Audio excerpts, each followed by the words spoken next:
Now, this is quite a discovery. Fragments of a biblical scroll, along with other relics, have been found in desert caves in Israel. Ancient Book of Enoch is a book that was quite popular during the first 700 years of church history, but then faded from sight. Nobody republished it. It disappeared. The Book of Enoch is undoubtedly a truckload of mystery. However, nothing prepares us for a mysterious chapter etched within its pages, which has the power to transform everything we know forever. After being banned from the Bible, it went missing for thousands of years. But now, this portion of the Holy Scriptures has just been found. What secret does this chapter of the Book of Enoch hide, and why did it become obsolete? Join us as we explore the lost chapter of the Book of Enoch and everything about its disappearance. A missing treasure. If you can picture a portal that takes you to the beginning, unlocking some of the craziest secrets of the world, then you can understand the Book of Enoch. There are very few books in the world that are as controversial as the Book of Enoch. However, all hell has recently been set loose with scholars and historians coming across what can be described as its most forbidden chapter. This chapter is recognized by an unsettling title, and it is named the Book of Watchers. But what does this mean?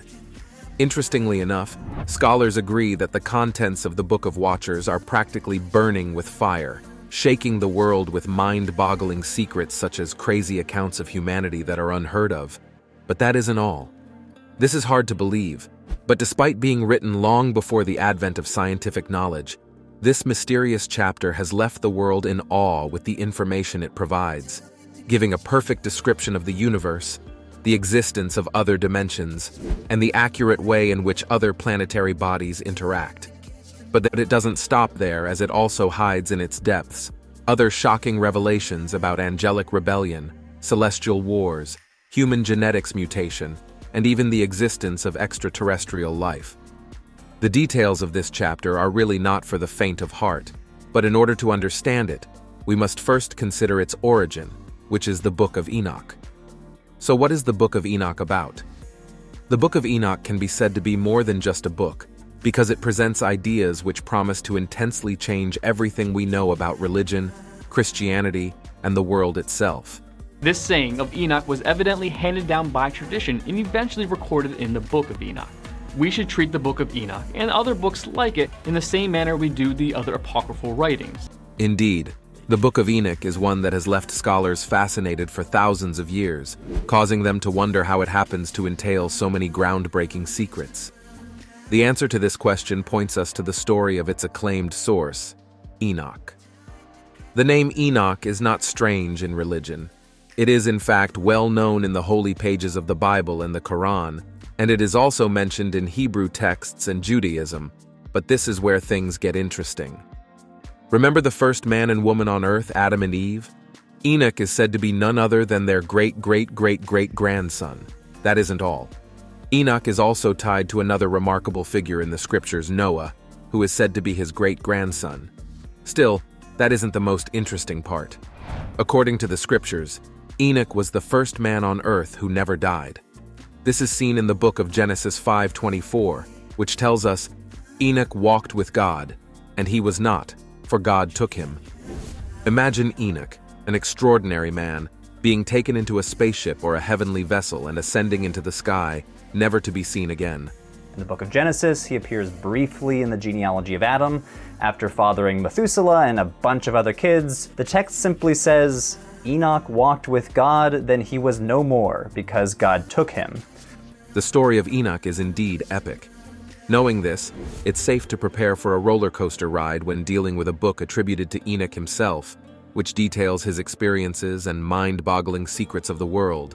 But in a shocking twist, just when the world thought they had this unique treasure in form of a book, the Book of Enoch vanished without a trace in the 4th century BCE.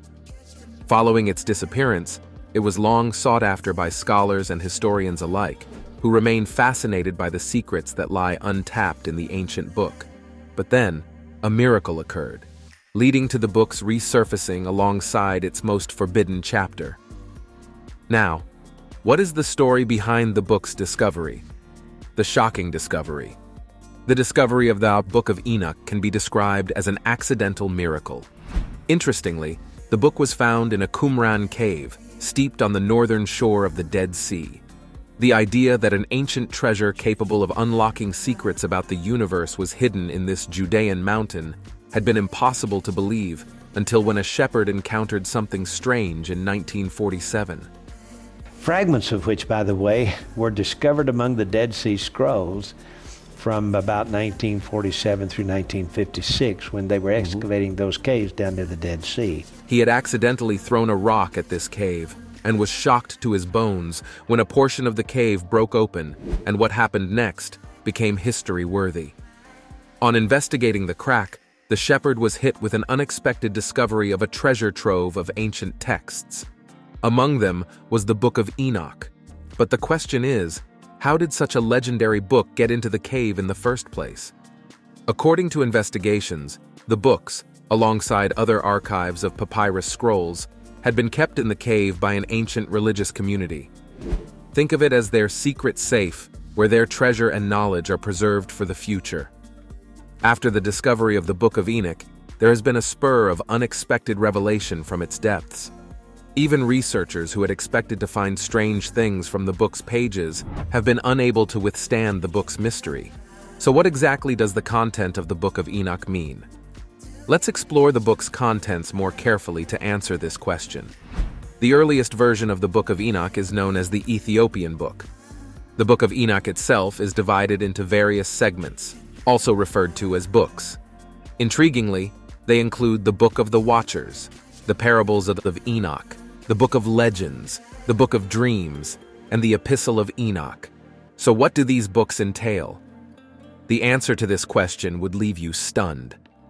Recently discovered, the Book of the Watchers happens to be one of the most controversial chapters of the Book of Enoch. If you have ever been concerned about the question of extraterrestrial life, the Book of the Watchers is that chapter to turn to. Surprisingly, it talks about a time during the early periods of the Earth, wherein a group of 200 watchers were deployed from a world beyond to watch over Earth. They included beings with the names Shemihaza, Asael, and Azazel. Being magnificent beings to early men, they were described as the sons of God, but something unique happens following their arrival. They fell for human women and decided to mate with them, therefore altering the genes of mankind through the children born to them. As it turns out, the results of extraterrestrial beings coming together with human women soon led to the reproduction of giants upon the earth, known as Nephilim.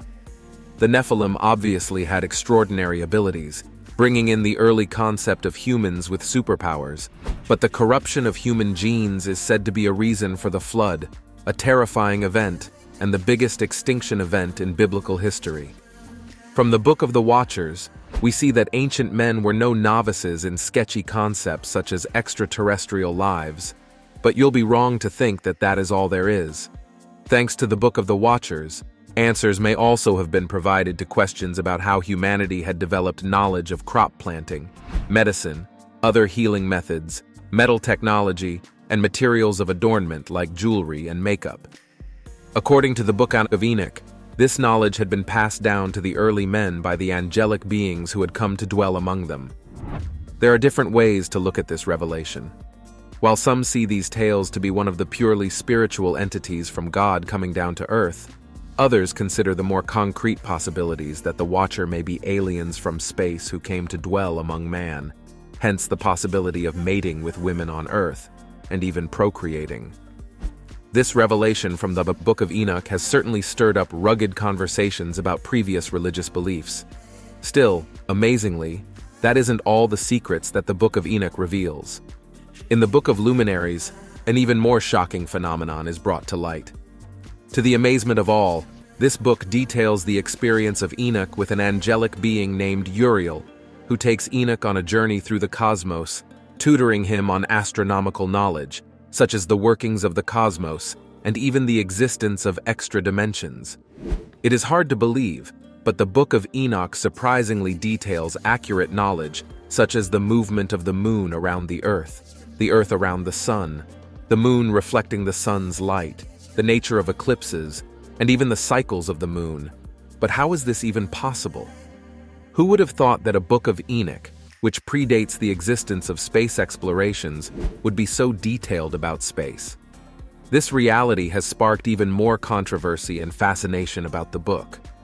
There might be many things, and there are many things in the Book of Enoch that is true, but some are not, and definitely not inspired by God. There is also a question about Uriel's identity. Is he really a spiritual being or an outright alien? Really, if this is complex, but it is just one out of the many controversial knowledge which the book presents, which includes the possibility of alien adoption, with Enoch being the first ever willful alien adopted. The Book of Enoch also defies the established characteristic of living beings, which is death, because Enoch himself never died. When explored, the Book of Enoch stands as a game changer for humanity, with the potential to answer hidden questions about life as we know it. But it is surprisingly banned from the scriptures, bringing us to another question. Why is a book so rich in knowledge and attributed to an important figure in Christianity banned? The answer is full of more mystery. The abominable nature of the Book of Enoch. While everyone knows how important Enoch is in the Bible, for some reason, the book of his stories is not accepted in the scriptures. The reasons for this are many, and one of them points to the influence of the authorities. Sadly but true, when the Bible was put together, authoritative men such as Clement of Alexandria and Tertullian did not agree with the contents of the Book of Enoch. This is what led to it not being included in the modern-day Bible. Before you jump at how outrageous this reason is, there are other reasons why the Book of Enoch was not added to the Bible. Another major reason the Book of Enoch was excluded from the Bible is its unverified authorship. Although the book is attributed to Enoch, its origins and exact authorship information remain unknown. Clearly, this makes the book hard to verify, therefore making its addition to the Bible debated. Another obvious reason why the Book of Enoch was not added to the Bible is the fact that while some of his stories confirm with other books of the Bible, it also has some contradicting concepts, including fictitious elements such as magic, sorcery, as well as elements found to be missing in other books of scriptures. Surprisingly enough, but while the Book of Enoch is not considered part of the canonical books of the Bible, many biblical figures consider the Book of Enoch as scriptures. For example, the Book of Jude in the New Testament directly quotes the Book of Enoch as if it were part of the scriptures. Number two, it was considered to be worthy of study. In fact, it's even quoted by Jude, and we're going to be looking into that. And number three, it is specifically a book of prophecy. As if that isn't enough, renowned figures like the first-century historian Josephus consider the content of the Book of Enoch as part of history, highlighting the importance of the book. Another surprising aspect of the Book of Enoch is the fact that the areas where it deviates from the scriptures fit into the narratives of other cultures in the world. Take, for instance, the tales it tells about astronomy and alien visitations. The surprising truth is that we find similar tales like this in Greek, Egyptian, and even Chaldeans mythology, to mention a few. Indeed, the correlation of these stories with other cultures makes the Book of Enoch hard to ignore, but also creates a wider distinction between this book and other Christian books. But there's a shocking twist at this point. While the Book of Enoch is not part of the Bible, there remains a church in Ethiopia that includes the book as part of their canonical books of the Bible, thus making the acceptance or rejection of the books relative depending on the location. In the end, the Book of Enoch promises to leave the reader with impactful knowledge and secrets hardly found elsewhere. But that's not even the point. There is one important book of a certain worth, the Book of Enoch. During the Protestant uprising, it was thought fashionable not to include it as one of the books in the Bible. There are reasons, but we won't be going into it. But one thing is certain. The book's exclusion has led to the non-understanding of some parts, yet no one was ready to talk about it, just because they didn't want to go against the tradition. Recently, some scholars have been breaking those exact boundaries. These scholars believe that if the truth was ever to be known about certain things in the Bible, no stone should be left unturned, because it would upset some people. This is the reason for the fight to get back the Book of Enoch. By the way, what's the Book of Enoch like? Well, it's an ancient scripture that was a significant part of the Epistle of Barnabas. In it are prophecies and stories about Nephilim, Satan, and more. Significantly, it includes within it the history of the flood, saying why it's necessary and how it could have been averted if some necessary actions had been taken. The book's story is so powerful and engaging that some early church fathers like Athenagoras, Clement of Alexandria, and Irenaeus found it dear. With these explanations contained in it, one expected it never to be removed from the Bible, but that's exactly far from what's seen.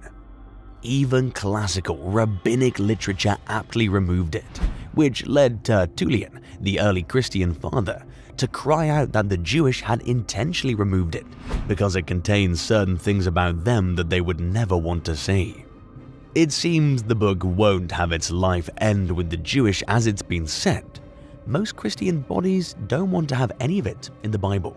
They said that it's not canonical. For now, it seems that won't be true anymore as it's begun to easily tell us about the location of the Garden of Eden. For this video, we'll paraphrase some of the scriptures and quote some that are very important to finding the garden. The paraphrases are just like the true pointers, hidden far beneath the naked eyes, that can reveal what's been hidden far from humans. It takes deep consideration and attention to decipher whatever the scripture says, and guess what? We're gonna make it easy for you. The Book of Enoch and the Garden of Eden. What's the link? First, let's start with the Book of Enoch, chapter 32, verse 2. And then I went over the summits of all these mountains, far towards the east of the earth, and passed above the Erythraean Sea, and went far from it, and passed over the angel Zotiel. Pay attention to these words as they're being displayed on the screen. Before we go on, you need to know that the voice speaking here is none other than Adam. We'll discuss how important this is, but for now, you should remember that no one knows how to describe one's location more than oneself. In that scripture, try to take note of some of the cogent phrases now. Phrases such as, over the summits of all the mountains, far towards the east of the earth, and passed over the Erythraean Sea and went far from it, and passed over the angel Zotiel. If you look at it, you'll find an intricate description of a certain location, and it was said so that you would think that Adam was inviting you to dinner in his house. Understanding this location would be hard for a normal map, because surely from what can be seen here, a little bit of geography is needed.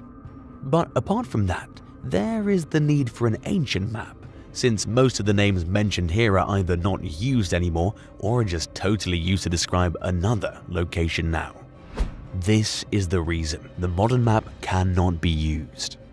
From this map here, you can see the Erythraean Sea launching towards the bottom of the landscape.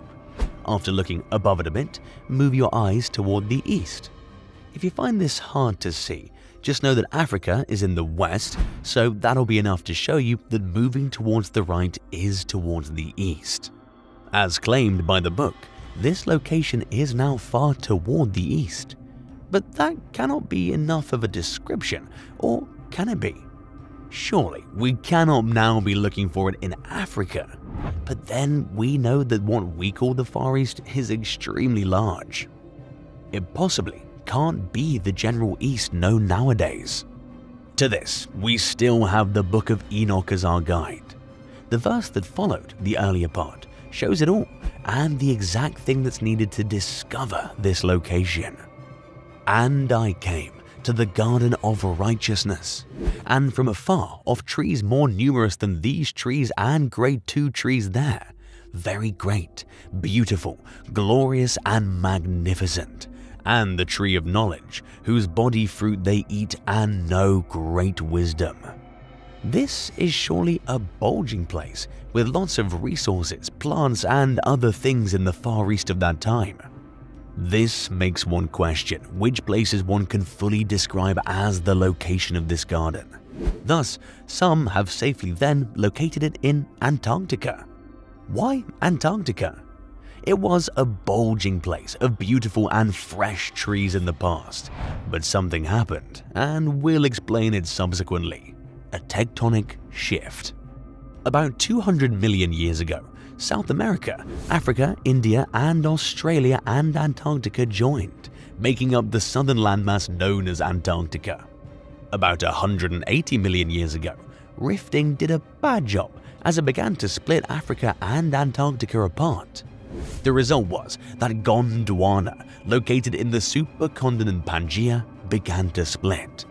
As of about 40 million years ago, there was already a wide gap between Antarctica and Australia as we know it today. So, the Antarctica movement towards the South Pole began as late as 180 million years ago, and nowadays, the Antarctica plate is regarded as one of the 7 tectonic plates in the world. But the only true question is how this is related to what we've been talking about all this while, the Garden of Eden. According to scientists, the place we now know as Antarctica was beautiful and lush green.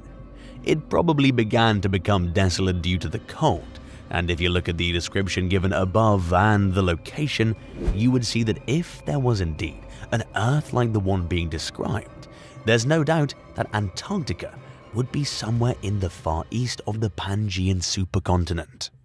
The breakup then maneuvered it. With that in mind, it's very easy to see how that explains the location of the garden we're looking for.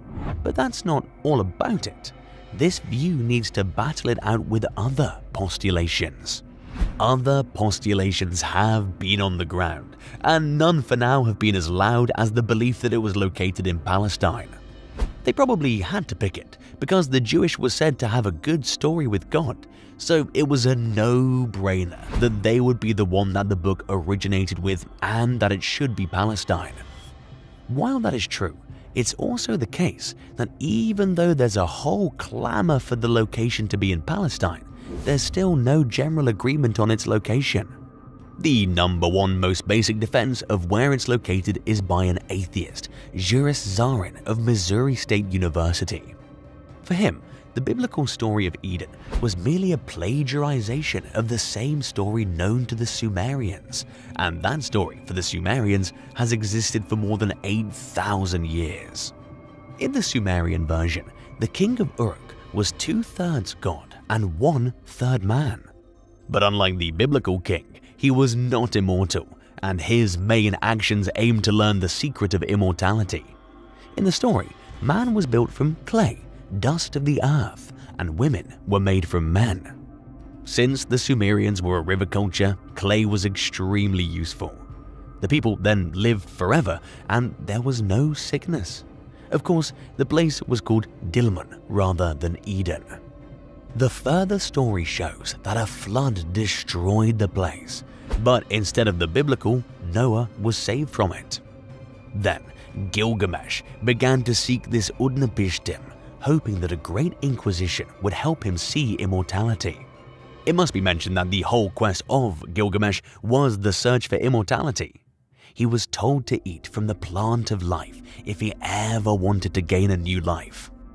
Gilgamesh followed suit but couldn't get it, as immortality is beyond humans. Noting many parallel stories in the Old Testament and the Epic of Gilgamesh, he was able to establish that the story came from the same people, but he's still not ready to throw it out like some others that it is merely a story.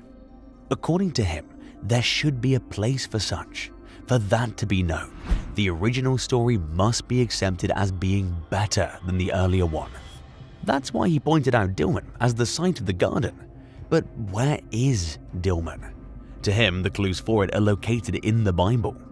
He ran through the biblical stories, explaining some things that were hard to explain. For example, he explains Cush is in Iran. Eventually, the last arrival of his theory was in the Persian Gulf, where he thought a lush garden that was beautiful and intoxicating once existed. The truth is, he sounds sensible, but that cannot just be easily accepted. Let us check the second theory. This one was by David Roll. As mentioned earlier, he believed it could be seen in the Sumerian legend. Using diverse biblical and ancient topography, he said it should be north of the Sarhan volcano near Tabriz. For him, the Garden of Eden is simply a vast area of land called Eden in their ancient text, which means the same thing as plain. It is located north of Mesopotamia, beyond the Zagros mountain. That's why he called it the place where we just mentioned. Most other propositions don't go beyond that, except the one we just discussed in Antarctica. But are the other competing explanations true? Let's begin with the general view that it should have begun in Israel because the Israelites were chosen by God. That's untrue in the light of the Bible. First is that God didn't say the Israelites were going to the earlier Garden of Eden when he promised them that he would return them. He rather told them that he would return them to the Promised Land, and that one cannot take the Promised Land to mean another thing just like that. For a start, God is all-knowing, and if he wanted them to go back to the Garden of Eden, he would have called it that for them, but he never did. More so, in the light of the Book of Enoch, the mentioned view doesn't hold water. Think about it. When you're considering Palestine, do you see it as the Far East? It's essentially the Middle East. Could it be that it was in the Far East before? Not so. We will discover why this is the case later, but for now, just hold it in your mind that it can never be in the Far East.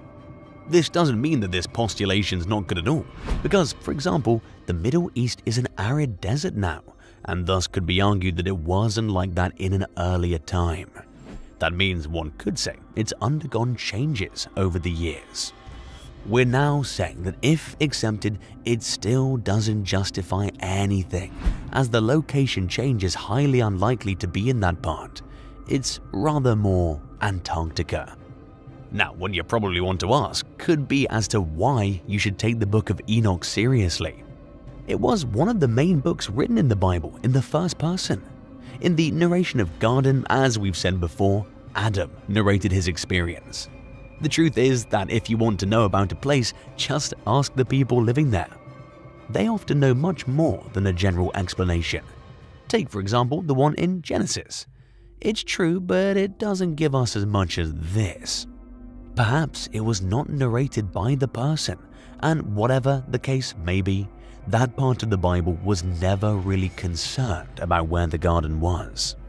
As any scholar would say, we're more concerned about the story of the fall and the story of early human beings.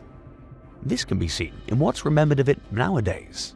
That's why the Book of Enoch needs our serious attention, and well, no one can even stop that right now, as many are turning to it already. Looking at the Bible comprehensively, you would see how difficult some things are.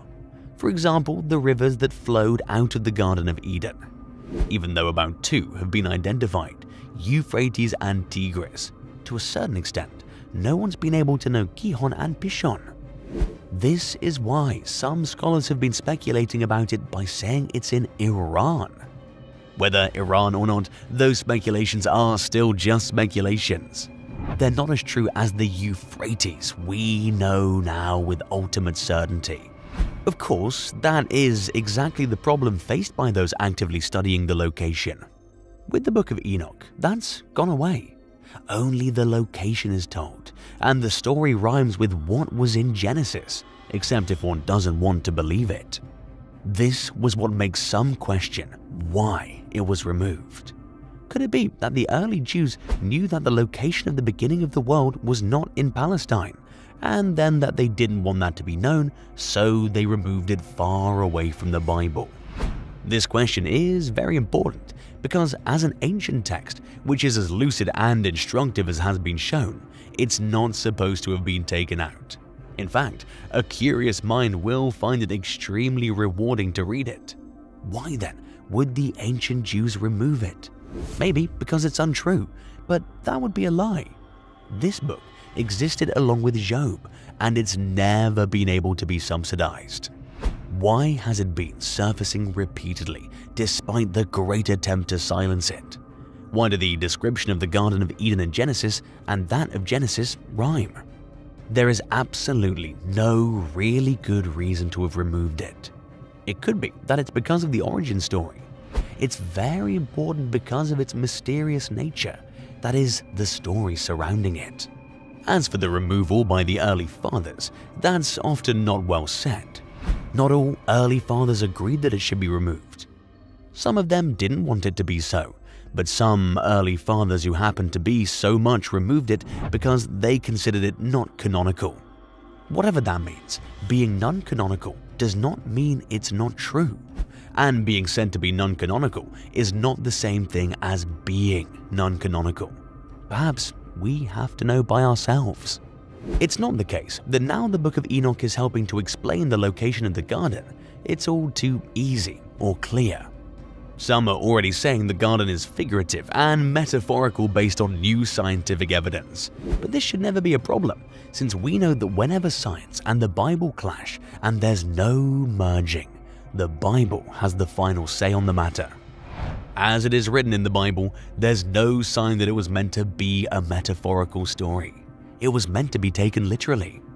One would also have to say Abraham was metaphorical to come confidently and say that the story of Genesis is metaphorical. It's not. It's literal and true. And guess what? Every culture seems to have a version of it. Where do you think the Garden of Eden is? What would you say is the reason for the ancient exclusion of the Book of Enoch? Please drop your answers in the comment section below. Please don't forget to like, share, and subscribe.